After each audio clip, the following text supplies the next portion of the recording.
Last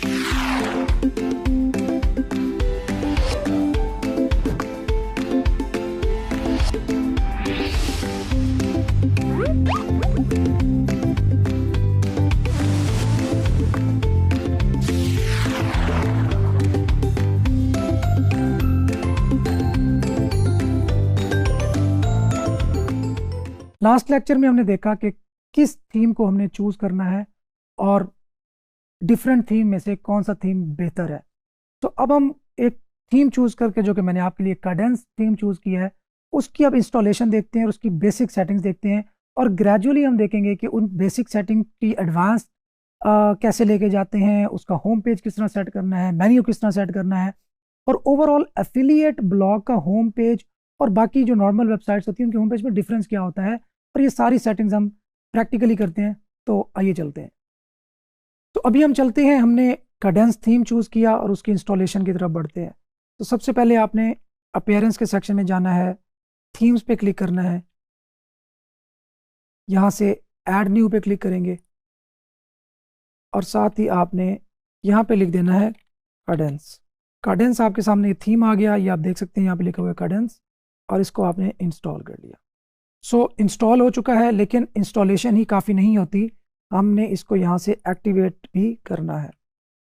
तो activate हो गया। अब हम इसकी कस्टमाइजेशन थोड़ी देख लेते हैं कि इससे किस तरीके से हमने फ़ायदा उठाना है। सो कस्टमाइज़ का ये जो ऑप्शन है यहाँ पे अपीयर हो गया है थीम्स में। आप यहाँ पे जाएंगे और अपने थीम की जो बेसिक सी सेटिंग्स हैं और बेसिक कस्टमाइजेशन है वो आपने यहाँ से परफॉर्म करनी है।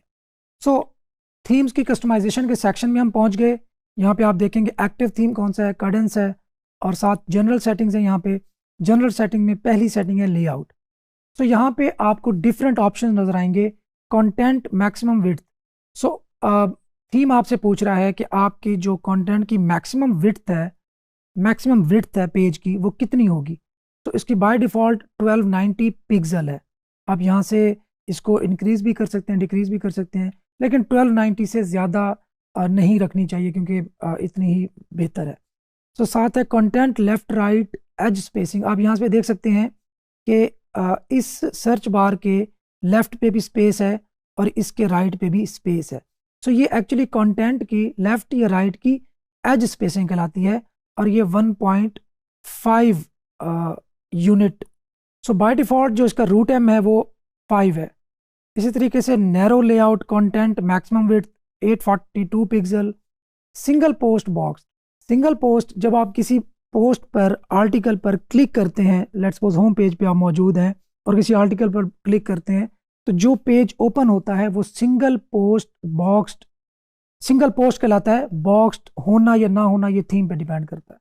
खैर, मैं बहुत ज़्यादा टेक्निकल नहीं जा रहा वर्डप्रेस में, क्योंकि अगर आपने इसको डिटेल में समझना है तो I would again recommend you कि आप वर्डप्रेस का जो अलग से कोर्स है वो लें, क्योंकि इसके अंदर मैं सिर्फ आपको ओवरव्यू ही दूंगा। Single post box space 2 RAM. Single post box shadow है, यहाँ पे आप शेडो भी डिस्प्ले करवा सकते हैं। यहाँ पे उसका कलर सेलेक्ट कर सकते हैं। Single post box border radius, border उसका राउंड हो, कितने पिक्सल राउंड हो, यहाँ से आप वो सेलेक्ट कर सकते हैं। Archive grid. आर्काइव कौन से पेजेस होते हैं, जो category, tag, date, author based pages होते हैं, वो आर्काइव पेजेस कहलाते हैं। सो आर्काइव पेजेस की सेटिंग भी आप यहाँ से कंट्रोल कर सकते हैं। इसी तरीके से यहाँ से आप देखें कि मोबाइल में थीम राइट नाउ किस तरह दिखेगा, टैबलेट में किस तरह दिखेगा और डेस्कटॉप पे किस तरह दिख रहा है। तो आप यहीं से ही अपने थीम को टेस्ट कर सकते हैं कि डिफरेंट जो स्क्रीन रेजोल्यूशन है उसमें ये थीम किस तरह से नज़र आता है। तो आप वापस आते हैं, साइड बार में जाते हैं। साइड बार एक मेन कंटेंट की आपकी स्पेस होती है और साथ ही आपकी साइड बार होती है। तो साइड बार की विड्थ आप यहाँ से सिलेक्ट कर सकते हैं, 5 पिक्सल हो, 10 पिक्सल हो, जो भी हो आप यहाँ से वो सिलेक्ट कर सकते हैं।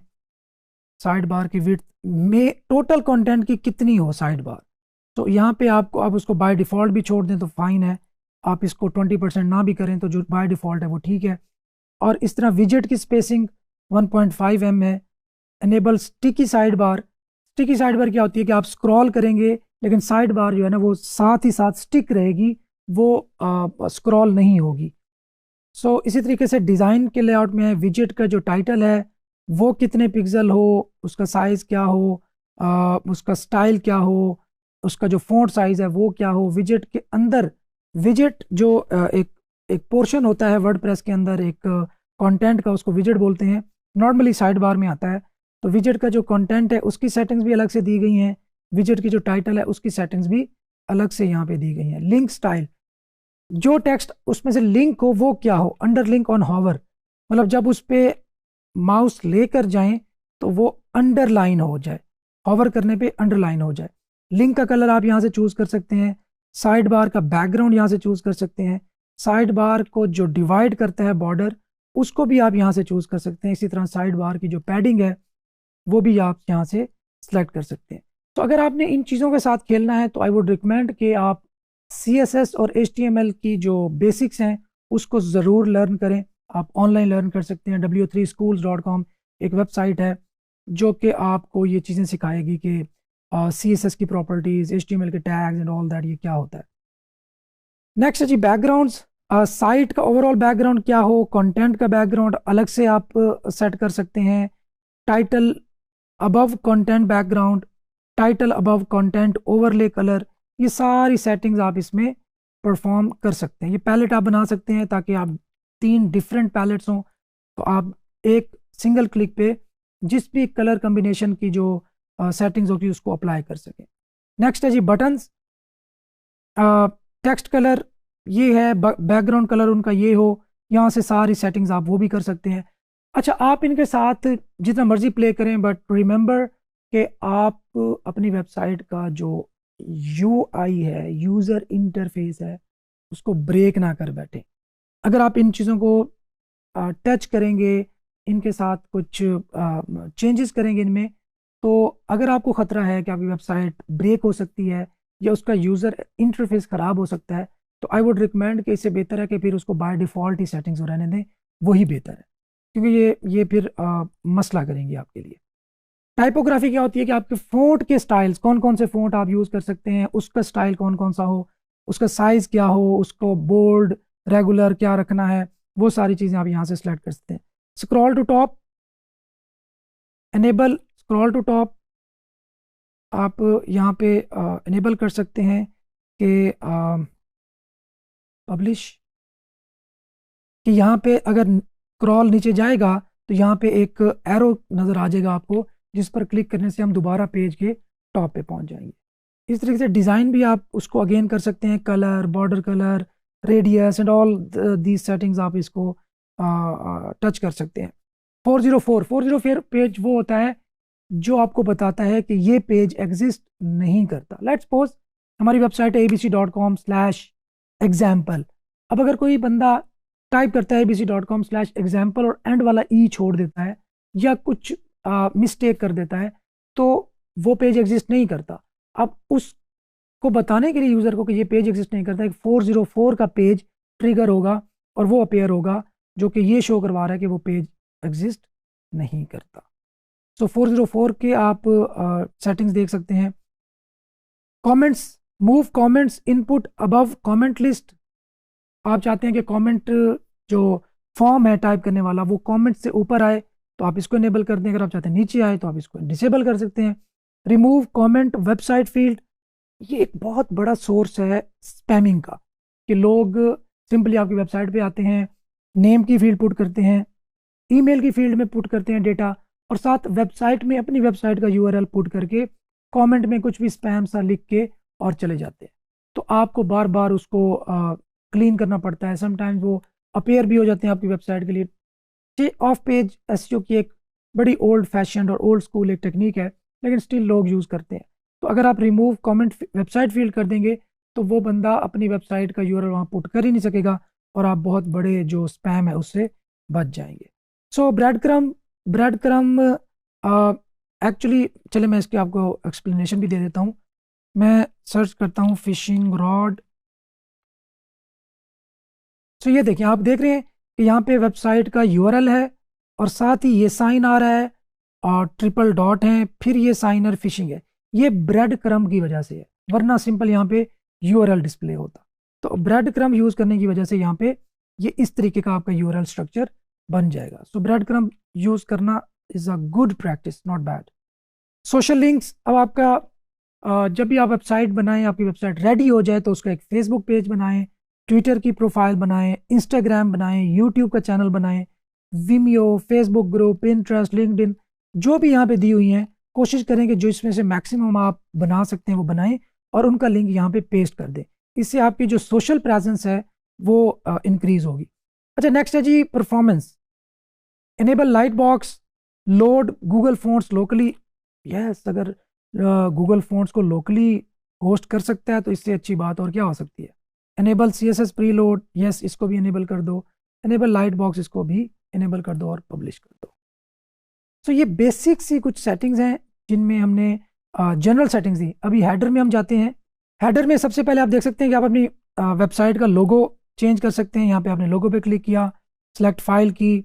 अगर आपके पास कोई लोगो बनाया है तो उसको अपने पास सेव कर लें और यहाँ से उसको अपलोड कर लें।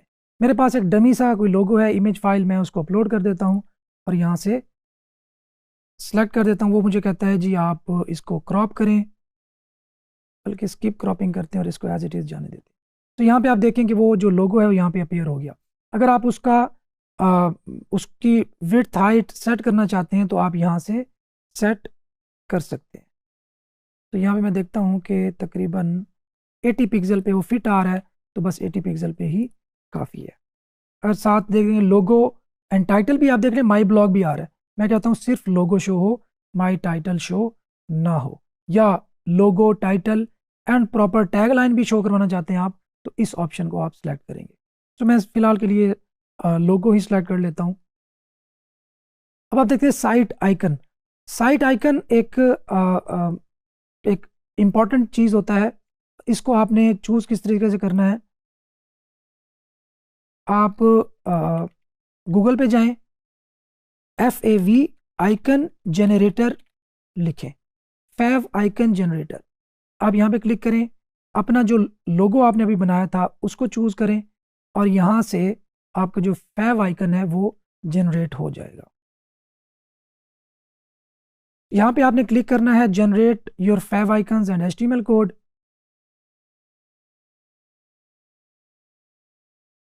यहाँ से आप फैव आइकन के पैकेज को डाउनलोड करेंगे, इस जिप को अपने पास एक्सट्रैक्ट करेंगे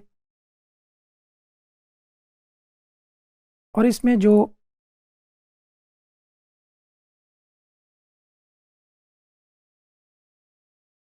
और दोबारा अपनी वेबसाइट पे आएंगे, सेलेक्ट साइट आइकन पे क्लिक करेंगे। अभी जो हमने अपलोड किया है, तो अभी जो हमने डाउनलोड किया है उसमें जाके फैव आइकन को सिलेक्ट कर लेंगे और यहाँ पे उसको अपलोड कर देंगे।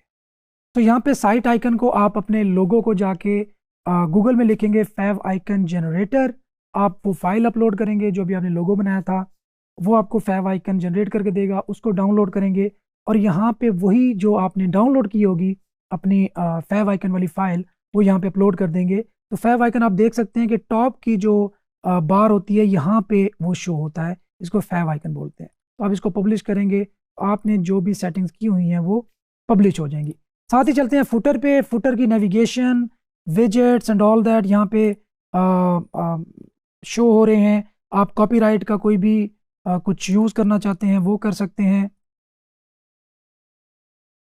आप यहाँ पे कुछ ऐड करना चाहते हैं वो कर सकते हैं। So it's all up to you. अब फुटर में जाएं, डिज़ाइन में जाएं, की footer on bottom of the screen and all that. इस तरीके से फुटर की सेटिंग ये आपके वेब पेज के जो बिल्कुल बॉटम होता है उसकी सेटिंग्स होती हैं।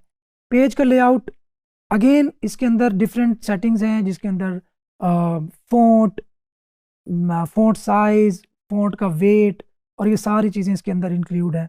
अबव कंटेंट, इन कंटेंट, स्टैंडर्ड, फुल विड्थ, ये सारी सेटिंग्स आप यहाँ से देख सकते हैं।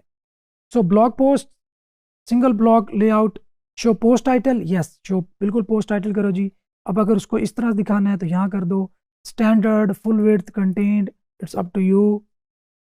पोस्ट टाइटल, अलाइन नॉर्मल इसकी अलाइनमेंट रहने दें। और यहाँ पे शो क्या क्या करे जी, breadcrumb, categories, title, meta and excerpt show कर दे। डिफ़ॉल्ट पोस्ट लेआउट ये है, आप पोस्ट की लेआउट चेंज भी कर सकते हैं। साइड बार भी इसके अंदर ये शो होगी, साइड बार 1 की सेटिंग या साइड बार 2 की सेटिंग आप चूज़ कर सकते हैं। बहरहाल इसकी मैं डेप्थ में इसलिए नहीं जा रहा क्योंकि हमारा जो मेन टॉपिक है वो वर्डप्रेस है नहीं, इसलिए आपको बेसिक सी सेटिंग में आप समझा रहा हूँ कि आपने इन सेटिंग्स को इसी तरीके से ही आपने रखना है। पब्लिश कर दें, वापस आ जाते हैं। इसी तरह सर्च रिजल्ट्स की सेटिंग्स, जो सर्च रिजल्ट वाला पेज होगा, वेबसाइट की सर्च रिजल्ट, ये बात याद रखने वाली है। साइट की आइडेंटिटी ऑलरेडी हो गई। मेन्यूज़, आप मेन्यू सेलेक्ट कर सकते हैं कि कहाँ पे कौन सा मेन्यू शो हो। सबसे पहले आप बल्कि ये भी हम इंशाल्लाह भी जल्दी करते हैं, विजेट्स और एडिशनल CSS।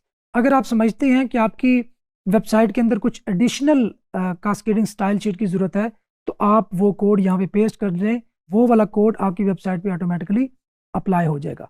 तो ये बेसिक थीम की इंस्टॉलेशन थी और बेसिक सी सेटिंग्स थी। हम इंशाल्लाह ग्रेजुअली देखेंगे कि इसको एक फुल फंक्शनल वेबसाइट में किस तरह डालना है। तो स्टे ट्यून्ड।